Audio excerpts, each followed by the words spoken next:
passes to Gibson. And Williams gets it to go on the assist from Gibson. That bounce pass got him the ball in rhythm. Nice play. Curry dishes to Horford. Gibson with the steal. Now let's send it to Doris from the sideline.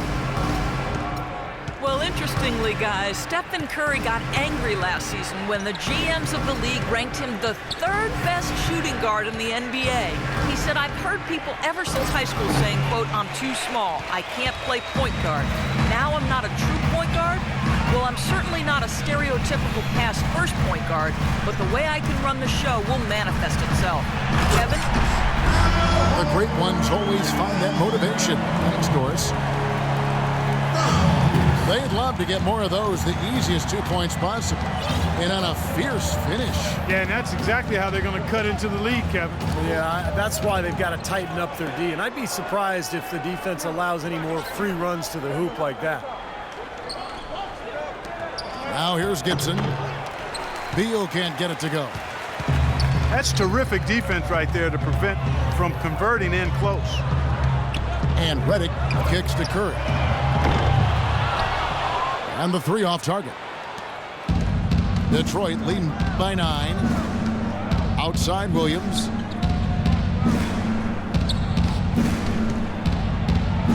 And the basket good. Williams has got 4 points now in the quarter. Warriors have gone 4 of 7 from the field in this second quarter so far. It's Pierce with the drive. No good. And it's Detroit the other way. Williams with the ball. And Curry picks him up defensively. Dudley with a screen for Williams. Now the pass to Dudley. Just 5 to shoot. Beal gets a wide open look. Oh, and that one, no question, powered it down. Excellent work on the offensive board. Went after that rebound hard and quickly turned it into a putback jam. Beautiful work. And those are the types of plays that have put them in front in this game. Now a timeout called by Golden State. And as with any timeout at this point of the game, important to go over the strategies that are working and those that are needed in terms of adjustments. And, of course, the opportunity, guys, to get hydrated with Gatorade before coming back onto the floor. We've seen some good action so far, and there's more of it to come. Yeah, this game has been physical. It's been fast. It's been high-paced. So anytime you're in a situation like this where it's really a hard-fought game, critical to keep yourself hydrated throughout. Here's what Detroit's going with right now. David West, he's checked in for Gorgie Dang. And Anthony Morrow's subbed in for Jared Dudley. And the rebounding numbers don't actually tell the whole story. I mean, they're barely ahead in that category, but when they've needed them, they've gotten them. They've really battled hard. It's their work on the glass, Steve, that's prevented any kind of momentum swing. He has just disappeared this quarter, not making a mark at all offensively. And I'm sure he's ready to put this quarter behind him and quickly. Pistons leading by 13. Well, it's been a while since Motor City has seen the playoffs on the basketball court, and it just appears as though they've been stuck in neutral the last few seasons. Golden State's gotten cold from deep in the second quarter, just 2 of 6 from long range. Here's Curry. And lots of contact there. Missing the shot. He'll shoot 2. It's early, but you can already make a case for Curry as one of the best shooters of all time. Really, it's a combination of his ability to hit shots, but also his ability to create his own shot. Very rare to have both those abilities. And if you do consider Curry to be the greatest shooter already, you're in good company. Last season, Kevin Durant-Clark gave his opinion that Curry is already the best. Yeah, you know, this is going to be debated by people for a long time, and I don't know where the answer is going to land.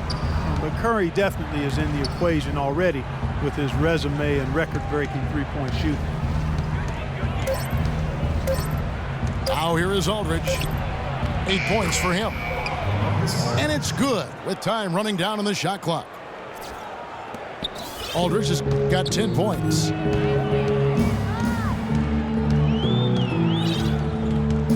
We've got 1:23 left to play in the first half. Back to Curry. There's the three. It's hauled in by LaMarcus Aldridge. In low to Howard. A great 1-2 punch. Beautiful pass and nasty jam. Well, the lead isn't getting any smaller. I mean, this is an incredibly well-rounded performance for this club on the road.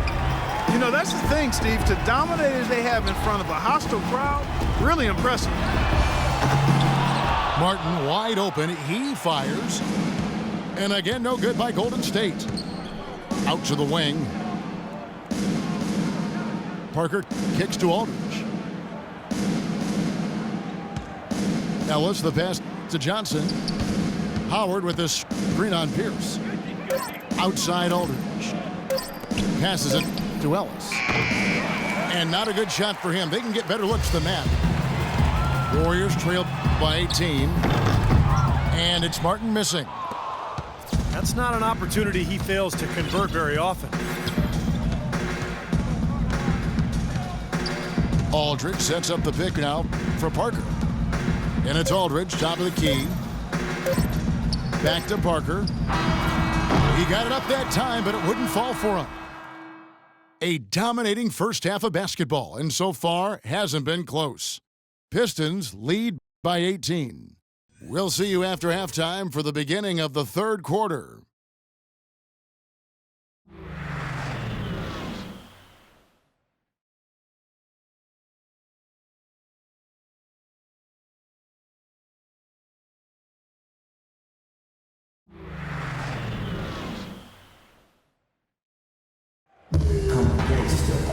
Now it's been a one-sided affair so far through the first two quarters, but there's plenty of time to mount a comeback.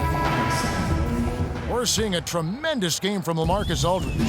Seemed like he made everything he got. I mean, anytime he had an open look, he took advantage of the opportunity there in that first half. And Steve, they were all good looks. I mean, his shot selection has been terrific throughout the game. On the floor for Detroit, Johnson is out there with LaMarcus Aldridge. Then there's Ellis. Then there's Howard. And it's Parker in a point guard. And he gets it to go. Pistons leading by 16. Now let's send it to Doris from the sideline. Well, Kevin, Steve Kerr taking over as head coach of the Warriors, a five-time NBA champion. His focus is on creating sustained success. He said, we've got a chance to be really good for the next decade.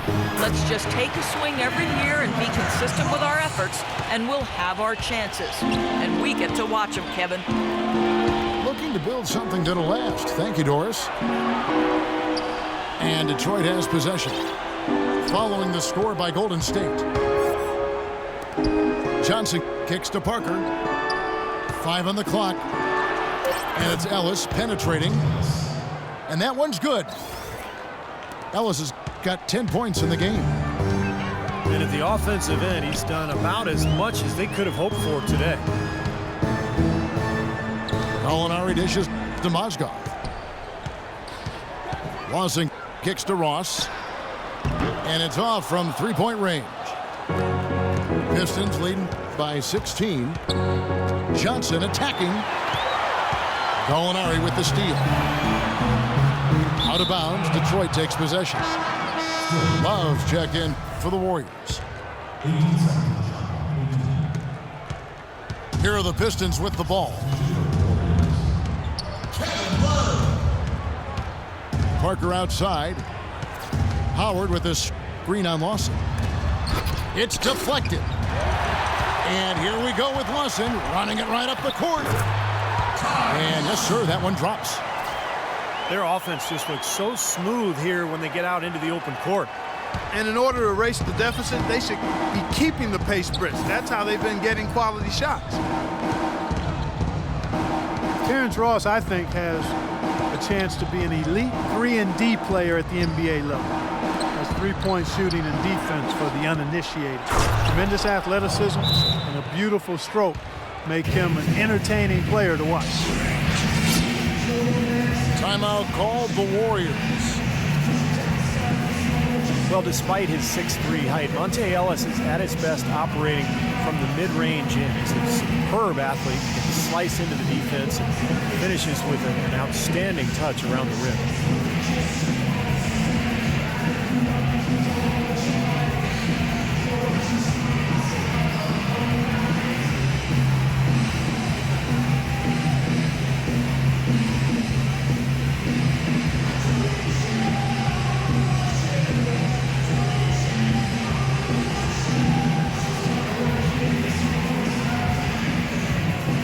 Some changes for Golden State. Well, we're into the third quarter, just over 2.5 minutes played. And you talk to some coaches around the NBA, they say that Monte Ellis is the closest thing in the league right now to an Allen Iverson. I would not disagree with that comparison, Kevin. I mean, you look at the quickness, the agility, the ability to score amidst the tall timber is really unique at his ability to finish against taller players, and you love the fearlessness. That's what really was the hallmark of Allen Iverson, and I see some of that in Ellis too.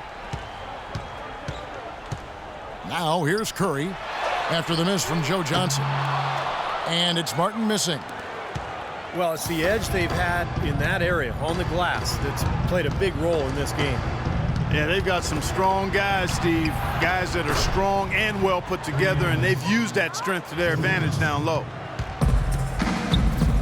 That is not enough coverage. Got to do better than that defensively. Basically no coverage. I mean, defense did not look very good there. Watch out below. Get out of his way now. No way that he was going to slow him down. Not that time. They weren't about to take those points away from him. And the Pistons decide to take their first timeout right here. Al Horford, 6'10", 250, really a natural power forward who's been asked to play at center for his whole career. He's shown himself willing to battle bigger players inside, but you got to think he'd welcome a chance to switch back to the 4 spot.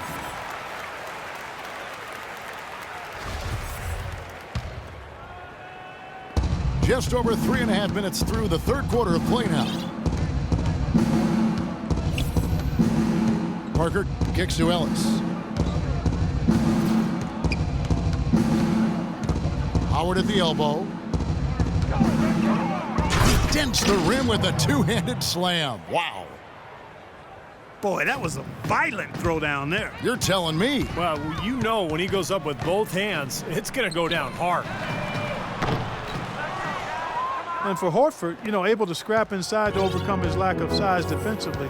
His quickness is his biggest advantage. I mean, he's excellent at moving in space and defending the pick and roll. Aldridge, the pass to Parker. Off with the layup. And you got to like the defense inside, really protecting the rim. Challenging shots and making his presence felt around the rim, that's exactly what he can give you. No one near Curry as he lets it go.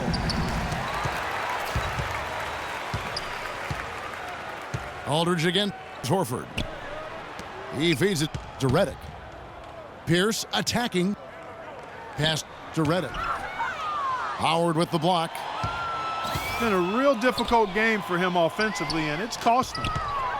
Ellis dishes to Aldridge. Howard kicks to Ellis.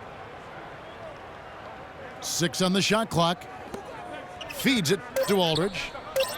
Nice ball movement by Detroit. That's good. And that's 12 points for Ellis. Here's talking about Horford's advantages playing center. Certainly his offensive skill set among those advantages. Yeah, and an excellent mid-range jump shooter and ball handler. He can face up. He can draw opposing bigs further out than they'd like. But he's also strong enough and quick enough to get past them and get to the rim.